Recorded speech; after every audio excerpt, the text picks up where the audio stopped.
ไม่ซุ้งค่ะก็ตอนเรียนเขาก็มามีไว้กติโซนแทงยาวเนี่ยมันได้ก็เต็มมารีวิวเฮิร์นเฮ็ดเฮิร์นยาวค่ะก็ยาวกันไปจะ80%อ่ะหรือแทง20%ไปยาวหลีตั้งหนึ่งแน่ยาวพนะหรือแทงตั้งไตก็หรือเลยตาสีก็ติดฝ้าแล้วก็ติดกระเบื้องตั้งไตเนาะอะไร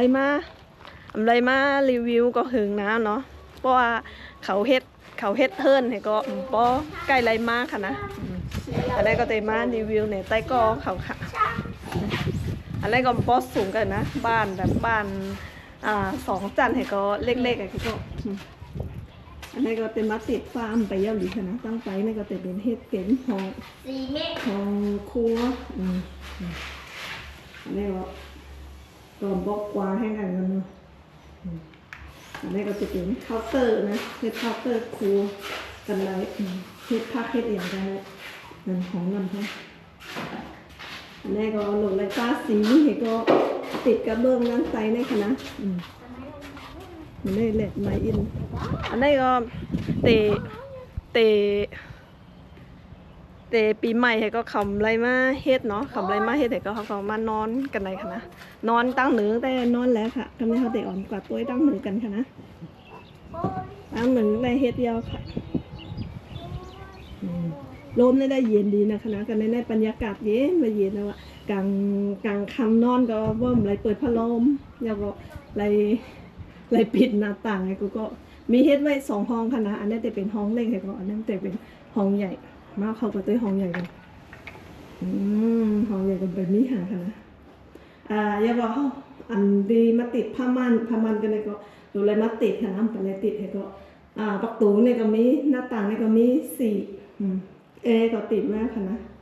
นี่เมื่อคำว่าเขามานอนกันเอาเสื่อมานอนก่อนนี่ก็เป็นบรรยากาศตั้งหลังมันหนูลมเลยได้เป่าวิวค่ะนะอันนี้ก็บรรยากาศตั้งหลังหื้นป๋าเขาก็ไม่มีอยู่นะป๋าก็จะมีป๋าหลุดได้บ่มีหนามากวนเฮือนเขาใกล้มาเวทกินนะโอ้ยป๋าตัวใหญ่ไปปลานิลโอ้ยตัวใหญ่มีแต่มีไงโอ้มีหลายตัวนะมีนำนะถามว่ามดว่ากูปอกไหนป้อมาไหนได้เขาเนี่ยมาหากินอาหารแน่ต่อแถวก็ก้นเหตุการณ์กันมาเวทกินเหี้ยเพราะเขากว่าให้อาหารเขาในคำป้อมมากนะอุ้ยมีบ้านลุกเห็นน้ำเลยโอ้ยตัวใหญ่วะตัวใหญ่เลย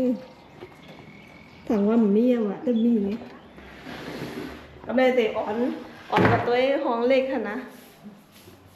อันนี้เราหนูเลยซื้ออย่างมาใส่ว่าซื้อแล้วก็ใส่ผ้ามันตีหน้าต่างให้ก็มาอยู่แล้วค่ะนะบรรยากาศตีจานอันนี้มันได้เป็นห้องเล็กมันคำว่ามันนอนกันเนี่ยมันนอนกัน4 ก้อนนะมันนอนกัน4 ก้อนในก็พัดลมในก็หลุดเป่าค่ะนะพัดลมเป่าแล้วก็หน้าต่างก็ปิดไว้กระแทงหนักค่ะก็กันได้นะเพราะการขึ้นในลมเย็นไว้นั้นอันนั้นซื้อมาเป็นตูแต่เฮ็ดตูสิ่งพิาค่ะนะมันจะเป็นตูไว้จังไหนกันนี่เขาซื้อมาเอามาตั้งสิ่งพิาบ่หมดทุกมากเลยก็แต่กะกว่าปังพิามาก็ทุกวันที่1เลยก็มาไว้เจ้าตีค่ะนะก็ปังเจ้าพิามาค่ะกะว่าห้องนี่ก็จะเป็นห้องผ้าค่ะนะห้องแล้วก็ห้องพิาตูนี่ก็ติดตั้งกันในตัวตั้งในก็จะเป็นทิศตะวันออกเฉียงเหนือแล้วว่าตั้งในจะเป็นทิศตะวันออกอย่าปีไอเขาแต่ว่าใครเอาสิ่งพิาไว้กันในค่ะคำว่าไว้ห้องเด็กดีกว่าเนาะเพราะห้องนี่ก็จะไว้เป็นห้องนอนห้องส่วนตัวเนาะเดี๋ยวห้องเล็กนี่ก็จะเป็นห้องพิาดีกว่าเนาะอันนี้ก็บรรยากาศตีจ้านกันนะเล็กๆกับน้อยใหญ่ค่ะนะอยู่กัน2 ก้อนก็สบายค่ะนะนักอยู่นะรอนี่ลมแน่ๆเย็นวิวค่ะ เพราะกลางวันเนี่ยก็แหลดไม้ได้ใหม่ค่ะนะเพราะห้ามตากแหลดได้ก็ล้มเย็นอยู่ค่ะนะอยู่ตั้งไตให้ก็ล้มเย็นอยู่ดีอยู่อยู่ตั้งเหนือได้ก็ล้มเย็นนี้ไม้ค่ะนะในเดือนในก็ติดฟ้าเรียบร้อยค่ะในก็มารีวิวบ้านสวนค่ะนะต้นกล้วยเขาอะไรมาไทยไหนก็หึงอะค่ะนะอะไรมากกันในก็หึงเอาเหมือนกันโอ้ต้นกล้วยเขาก็ต้นใหญ่ยังก่อนนะแล้วก็มะม่วงนั่นนี่ต้นมีหมอกนะคะกูก็แต่ละกินนะก็มัวว่าหมอกแรกขึ้นมาไว้หนำกันค่ะนะเจอในอันนั้นก็แต่เป็นต้นมะม่วงค่ะนะแถมมาปลูกไว้ตีอย่างพักหาตีหิมโฮงอะต้นก็ใหญ่นะตายก็ตายใหญ่ก็ใหญ่อยู่ไม่เห็นนะนี่เดี๋ยวตั้งนั้นแต่เป็นน้องน้ำบรรยากาศนาขึ้นตั้งหลังทั้งแต่เป็นสวนอย่างน้ำอ้อยสวนอ้อยแล้วก็อันนี้ก็จะเป็นปลูกข้าวโพดเดี๋ยวเมื่อวันนั้นเต็มนี้ต้นมะม่วงกันในต้นนะต้นมะม่วงม้วนนั่นเดี๋ยวเมื่อวันนั้นช่างเขาเอา